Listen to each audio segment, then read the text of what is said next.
Bayangkan terjebak sendirian di Atlantik, suhu minus 40 derajat, dan bantuan tidak akan datang.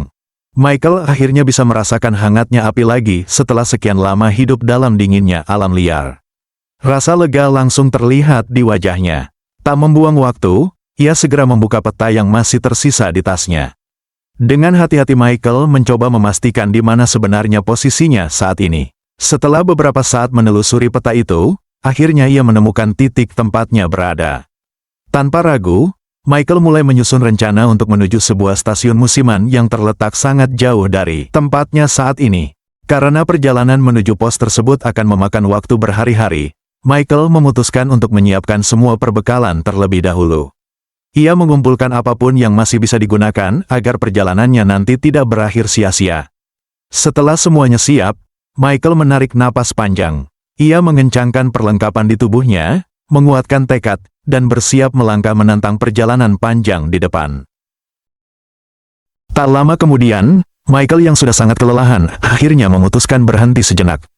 Ia beristirahat sambil mencoba memberi Maria minum, meski wanita itu masih terlelap dan belum sadarkan diri. Setelah itu, Michael segera memeriksa keadaan sekitar dan mencocokkannya dengan peta yang ia bawa. Begitu rute perjalanan sudah dipastikan, ia pun kembali melangkah. Namun saat melihat jarak yang masih terbentang jauh, Michael hanya bisa terdiam sejenak.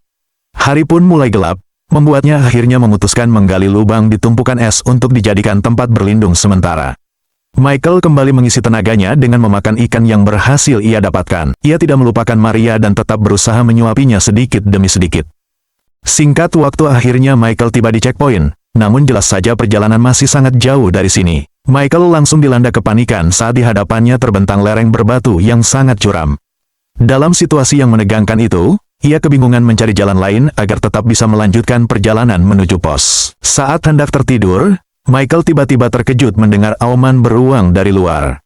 Khawatir hewan itu mendekat ke tempat perlindungan, ia langsung bersiaga sambil menggenggam kampak es.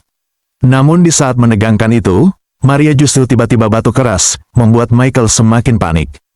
Dan akhirnya beruang itu pun mengetahui keberadaan mereka, dan akan mencoba masuk. Alhamdulillahnya Michael punya ide dan di saat itu Michael langsung membakar sesuatu dan beruang itu lari ketakutan. Keesokan paginya, Michael keluar dari goa dengan hati-hati untuk mengecek keadaan sekitar. Setelah memastikan tak ada tanda-tanda beruang lagi, ia merasa situasi sudah cukup aman. Tanpa membuang waktu, Michael pun segera melanjutkan perjalanannya. Namun di tengah perjalanan, badai ekstrim tiba-tiba datang menerjang. Angin kencang dan salju berterbangan membuat Michael tak punya pilihan selain buru-buru membuat perlindungan darurat.